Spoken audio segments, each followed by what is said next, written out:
청취자 여러분 안녕하세요. 오늘은 정말 우리한테 친숙하죠. 어쩌면 매일 간식으로 드실 수도 있는 이 해바라기 씨. 여기에 대해서 여러분이 보내주신 자료들 가지고 좀 깊이 파헤쳐 보려고 합니다. 뭐 뉴스 기사도 있었고 건강 블로그 글도 많았고요. 또 약간 전문적인 연구 내용까지 정말 다양한 관점들이 있더라고요. 네, 맞습니다. 그래서 이번 저희 목표는 이 작은 씨앗 안에 도대체 뭐가 들었나 그 핵심 정보들을 좀 쏙쏙 뽑아보는 겁니다.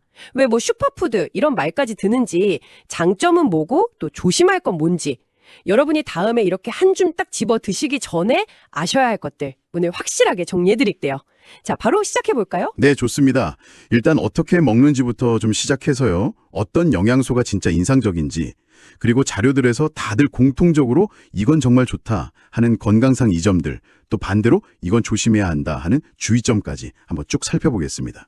이게 보다 보니까 심장 건강은 물론이고 기분 전환 효과까지 얘기가 나오더라고요. 생각보다 훨씬 더 다재다능한 거죠. 맞아요. 저도 자료 보면서 그냥 까먹는 씨앗이 아니었네? 막 이런 생각이 들더라고요.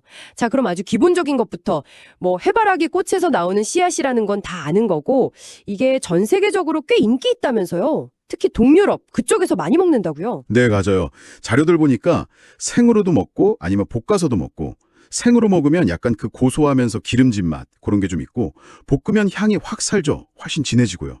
시중에는 보통 껍질째 있는 거랑 아니면 아예 껍질 까놓은 알맹이, 커널이라고 하죠. 그 형태로 많이 팔고요. 아, 그 껍질. 맞아요. 자료마다 진짜 하나같이 껍질 절대 먹지 마세요. 이렇게 강조하던데 이게 엄청 단단하고 소화도 안 되는 섬유질 덩어리라서 뭐 장을 맞거나 심하면 목에 걸릴 수도 있다고요. 그 야구장에서 선수들이 막 껍질째 우물우물하다 뱉는 거 그건 많이 봤는데 집에서 먹을 땐 그냥 속 알맹이만 딱 먹는 게 안전하겠네요. 네, 정확합니다. 그 흑백 줄무늬 있는 단단한 겉껍질 있잖아요. 그게 리그닌, 셀룰로스 이런 소화 안 되는 섬유질이라 먹으면 안 돼요. 그러니까 껍질 깐 알맹이를 사시거나 아니면 껍질째 샀으면 꼭 까서 알맹이만 드셔야 합니다. 근데 또 신기한 게 그 버려지는 껍질도 쓸 때가 있다면서요. 정원 같은 데 멀칭으로 쓰거나 잡초 관리하고 심지어 뭐 연료로도 쓴다는 내용이 있더라고요. 좀 흥미로웠어요. 네, 맞아요. 그 껍질을 정원에 뿌려두면 잡초 억제 효과도 있고 흙에 유기물도 보충해주고 그런다네요. 식물 주변에 두면 수분 유지에도 좀 도움이 되고요. 좀 더 크게 보면 새모기나 가축 사료에 섞기도 하고 아예 압축해서 바이오 연료 펠렛으로 만들기도 한다고 합니다. 하지만 우리가 먹는 건 어디까지나 그 속 알맹이. 네. 그럼 그 맛있는 알맹이 이거 어떻게 먹으면 제일 좋을까요? 그냥 뭐 손으로 집어먹는 거 말고도 방법이 많을 것 같은데? 그럼요. 제일 쉬운 건 역시 샐러드나 요거트, 아침에 먹는 시리얼에 그냥 툭툭 뿌리는 거죠. 식감도 살고 영양도 더하고요. 아니면 빵이나 머핀, 반죽에 아예 섞어서 굽는 것도 좋고, 볶음 요리 같은 거 할 때 마지막에 살짝 뿌려줘도 고소한 맛이랑 씹는 재미가 확 살죠. 아, 그리고 어떤 자료에서는 해바라기 씨로 페스토 소스 만드는 법, 아니면 에너지바 만드는 레시피, 심지어 땅콩버터처럼 해바라기 씨 버터 만드는 법까지 소개하더라고요. 정말 쓰임새가 많아요. 와, 해바라기씨 버터요? 그건 진짜 좀 신선한데요? 이렇게 다양하게 쓰인다니 왜 자료들에서 이걸 막 영양폭탄이니 슈퍼푸드니 하는지 이제 좀 감이 오는 것 같아요. 실제로 어떤 영양소가 그렇게 대단한 건가요? 이 부분이 제일 궁금했어요, 사실. 네, 영양 구성이 정말 대단합니다.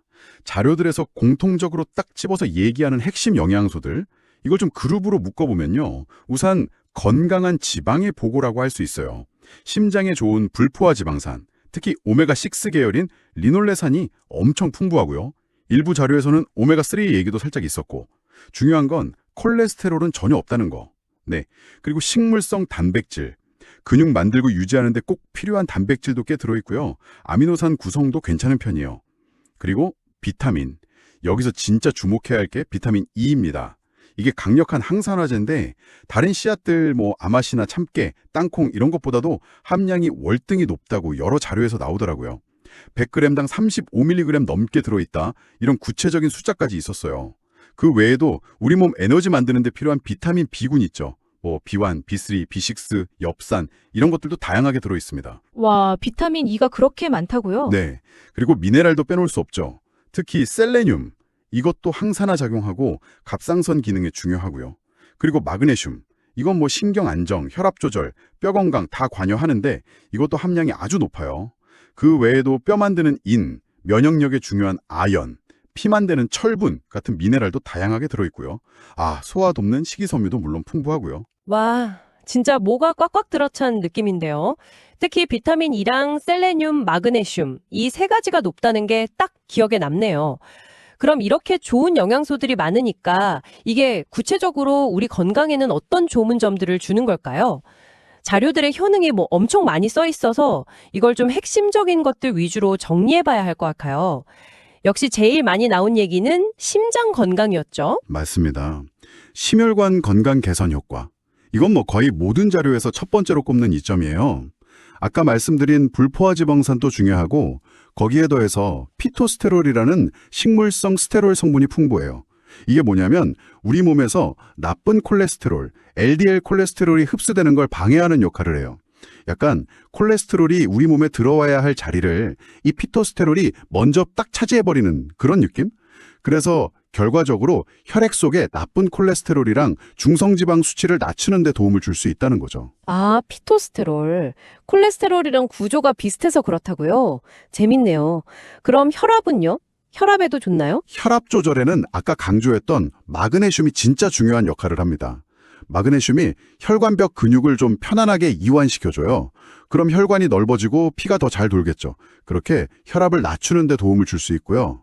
또 그 강력한 항산화제, 비타민 E, 이게 혈관 안쪽 벽에 생기는 산화 스트레스나 염증을 줄여줘서 동맥이 딱딱하게 굳는 거, 동맥경화 예방에도 도움을 줄 수 있다고 하고요.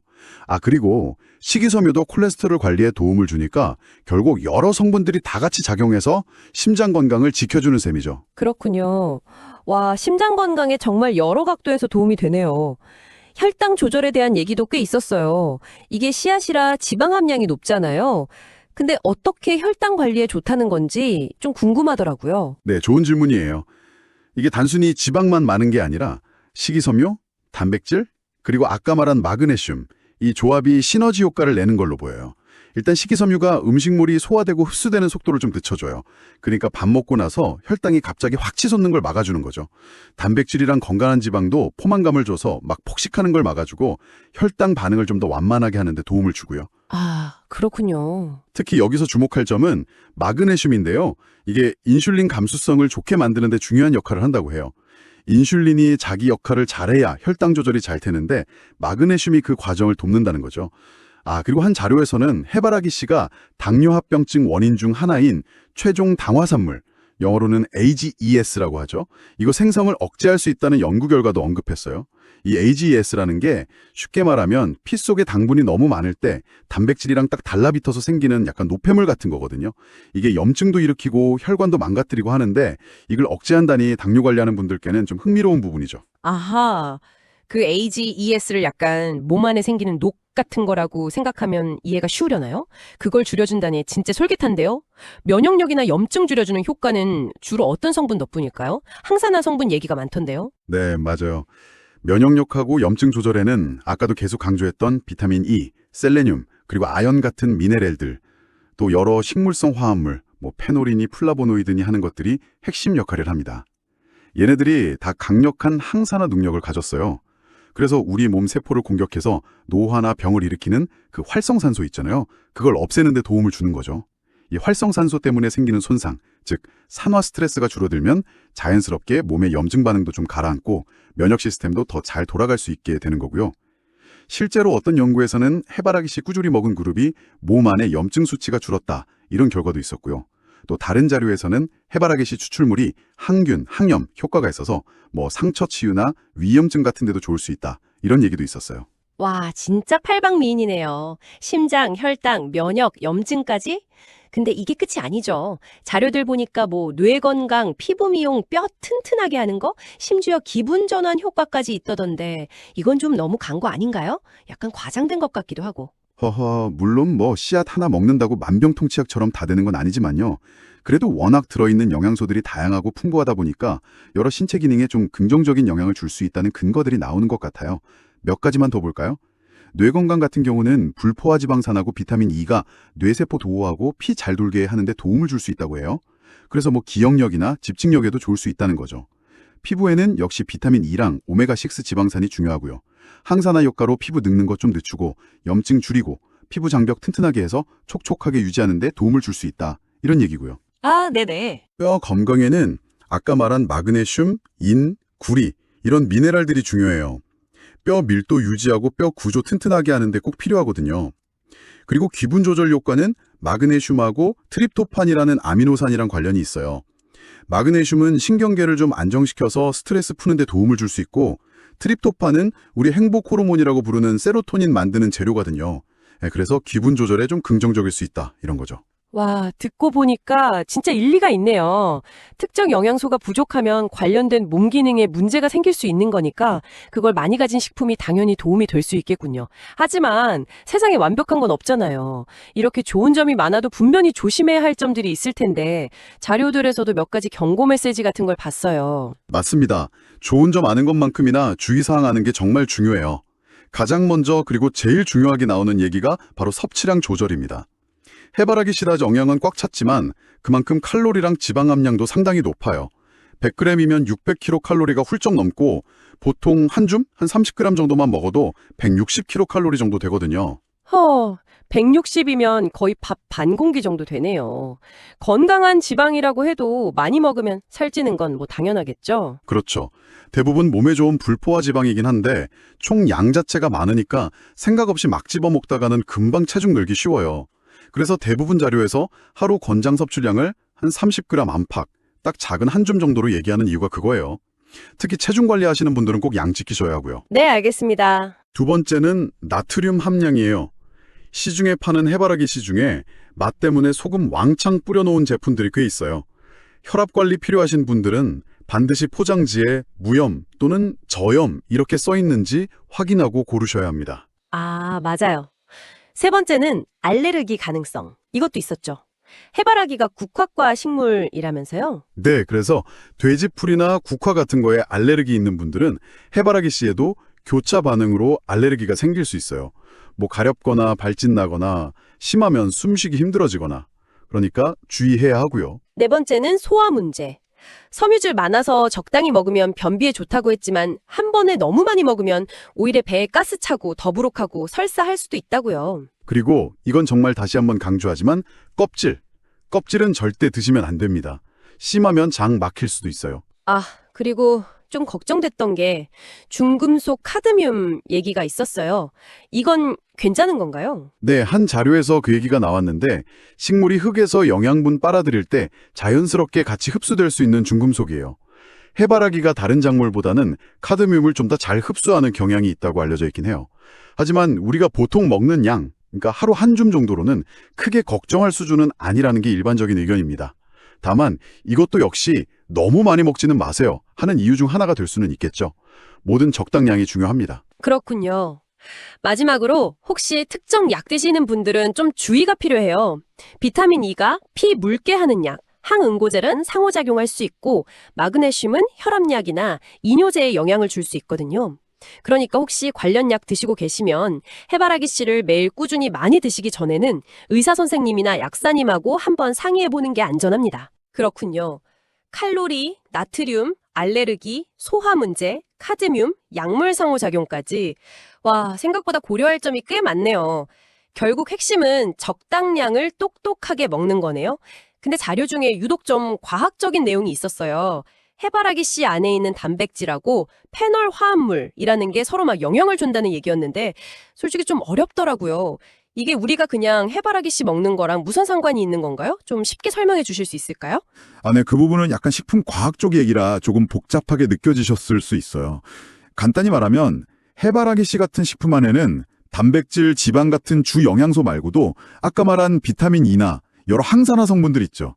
이런 걸 다 묶어서 페놀 화합물 이러고 부르기도 하는데 이런 부가적인 성분들이 같이 들어있어요. 중요한 건 뭐냐면 이 성분들이 그냥 가만히 따로따로 있는 게 아니라 식품 안에서 서로 영향을 주고받고 심지어 서로 결합하기도 한다는 거예요. 서로 영향을 주고받는다. 그래서 그 결과는 어떻게 되는데요? 좋아지는 건가요? 나빠지는 건가요? 그게 참 복잡하고 예측하기가 어려워요. 어떨 때는 이 결합이 특정 영양소가 더 안정적으로 유지되게 하거나 우리 몸에 더 잘 흡수되도록, 그러니까 생체 이용률을 높여주기도 해요. 예를 들면 어떤 항산화 성분은 단백질이랑 결합했을 때 오히려 더 안정화돼서 장까지 잘 도달할 수도 있는 거죠. 근데 또 반대로 어떨 때는 특정 성분의 효과를 오히려 떨어뜨리기도 해요. 예를 들어 녹차에 좋은 항산화 성분이 우유 단백질이랑 결합하면 그 효과가 좀 줄어들 수 있다. 이런 연구 결과도 있고요. 또 어떤 페놀 화합물, 예를 들어 타닌 같은 건 단백질이랑 너무 강하게 결합해버리면 소화효소가 작용하기 어렵게 만들어서 단백질 소화율을 떨어뜨릴 수도 있어요. 아, 그러니까 좋을 수도 있고 나쁠 수도 있다? 그럼 뭘 어쩌라는 건지 더 헷갈리는데요? 하하, 그렇죠. 일반 소비자가 뭐 이 복잡한 상호작용 하나하나를 다 알 필요는 없어요. 이 과학 이야기가 우리한테 주는 핵심 메시지는 아마 이걸 거예요. 자연 상태의 완전한 식품, 즉 홀푸드라는 건 우리가 생각하는 것보다 훨씬 더 복잡하고 정교한 시스템이다. 그냥 영양성분표에 적힌 숫자들 다 더한 게 전부가 아니라는 거죠. 그 안에 있는 성분들이 서로 어떻게 영향을 주고받는지, 그래서 어떤 시너지 효과를 내거나 혹은 상쇄 효과를 내는지, 또 우리가 이걸 어떻게 가공하고 조리하는지, 심지어 뭐랑 같이 먹는지에 따라서도 그 효과가 달라질 수 있다는 거. 아하, 그러니까 특정 영양제 하나만 딱 빼서 먹는 것보다 그냥 해바라기 씨 그 자체를 먹는 게 어쩌면 더 의미 있을 수 있다. 이런 뜻이군요. 그 복잡한 상호작용까지 그냥 통째로 얻는 거니까요. 뭐 식품 과학자들한테는 중요한 연구 주제겠지만 우리 같은 사람한테는 아, 역시 자연그대로 먹는 게 좋구나 하는 생각을 다시 한번 하게 만드는 부분이네요. 네, 정확합니다.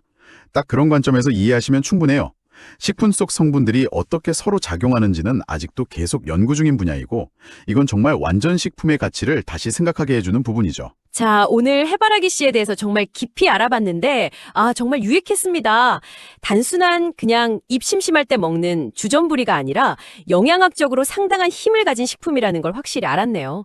건강한 지방 많고, 비타민 E, 마그네슘, 셀레늄 풍부라고 또 다양한 항산화 성분들 덕분에 뭐 심장 건강부터 스트레스 완화까지 정말 폭넓은 이점을 기대해 볼 수 있겠다 싶어요. 네. 하지만 오늘 나눴던 그 주의사항들, 이건 꼭 기억하시는 게 중요합니다. 칼로리가 높으니까 섭취량 조절이 필수적이고, 필요하다면 나트륨 함량 낮은 제품 고르고, 알레르기나 소화 문제 생길 수 있다는 것도 염두에 두셔야 하고요.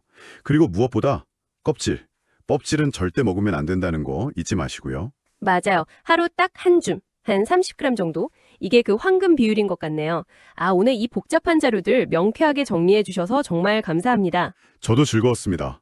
오늘 저희가 쭉 살펴본 내용을 바탕으로 마지막으로 한번 생각해 볼 만한 질문 하나 던져볼까 하는데요. 자, 해바라기 씨는 우리 몸의 구조를 만드는 단백질이나 지방 같은 재료 역할도 하고, 동시에 몸을 보호하고 시스템을 조절하는 비타민 E, 셀레늄 같은 방패막 역할도 하는 성분들을 동시에 아주 풍부하게 제공하잖아요. 이렇게 우리 몸의 유지보수와 방어 시스템, 이 두 가지 모두에 기여하는 영양 밀도 높은 씨앗을 의식적으로 섭취하는 행위가 여러분이 평소에 간식을 바라보는 관점을 어떻게 좀 바꿀 수 있을까요? 단순히 그냥 입의 즐거움이나 배고픔을 달래는 걸 넘어서서 내 몸을 위한 좀 더 적극적인 투자이자 관리 행위로 바라볼 수도 있지 않을까요? 다음에 해바라기 씨 안 좀 딱 집어 드실 때 한 번쯤 이런 생각 떠올려 보시면 좋겠습니다. 청취자 여러분 안녕하세요.